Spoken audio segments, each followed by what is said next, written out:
But now that you have seen it, do you accept that you paid Natasha 500 rand?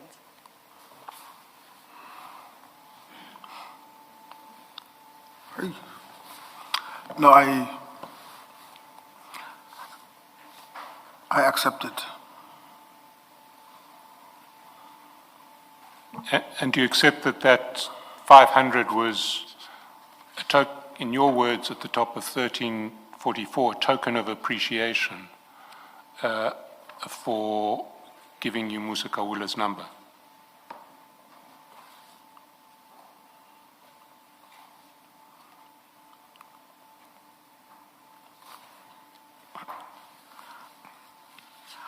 I think I was gonna be in a better position to answer that if you gave me this before, but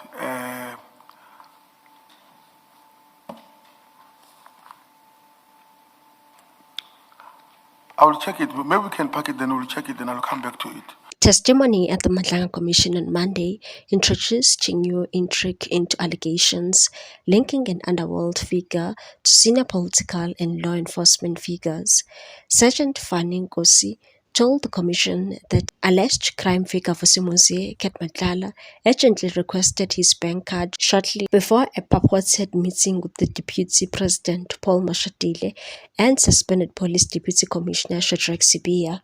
Nkosi, however, stopped short of confirming whether the card was intended for Mashatile or any specific purpose. He also could not verify whether the alleged meeting between Matlala and Mashatile ever took place. The revelation stems from a handwritten statement Nkosi submitted to police following a raid on his home in October 2025. Notably, a letter-typed version of his statement presented to the commission omitted any reference to Mashatile. The discrepancy drew scrutiny from evidence leader Matthew Chaskalson, who questioned whether Nkosi had deliberately excluded the deputy president's name to shield him. Nkosi rejected the suggestion, attributing the omission to a possible oversight.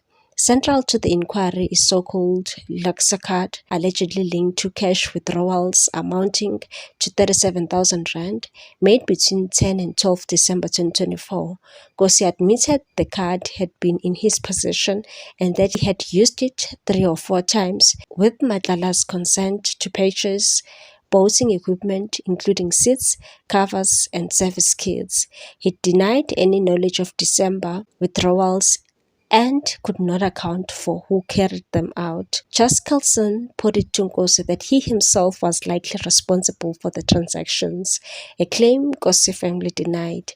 The transaction has intensified scrutiny around the circumstances of Matlala's request, the movement of funds, and the potential intersection between criminal networks and high-ranking state officials.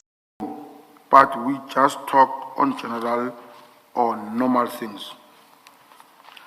I am not sure if it was December or January 2024 or 2025. I was asked by Stembiso Msibi, the son of Jotamu Msibi, to go and collect the jet ski, a scooter dam from Mr. Ket Matlala. I then went there somewhere in Limpopo. As he said, jet ski belonged to his late father, Mr. Mswazi. On my arrival, I found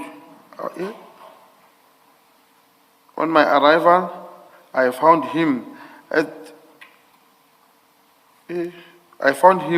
when I got there. That is Mr. Matlala.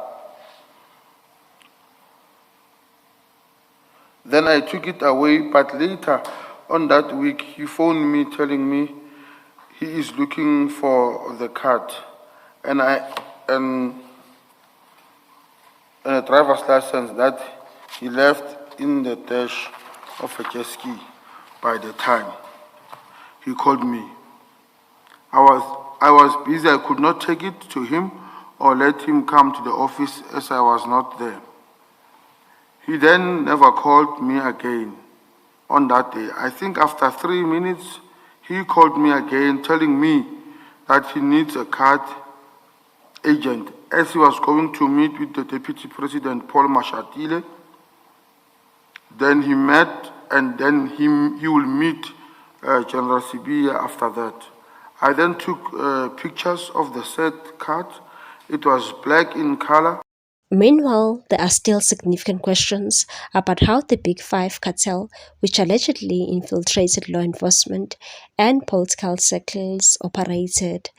Fanny Nkosi has emerged as a key link between the SAPS and multiple alleged members of the organized group. Despite accusing the Big Five cartel of capturing law enforcement agencies, politicians, and even parts of the judiciary, KZN Commissioner General Mkhwanazi and Crime Intelligence boss Dumisani Khumalo have been cagey about confirming who actually forms part of the alleged organized group.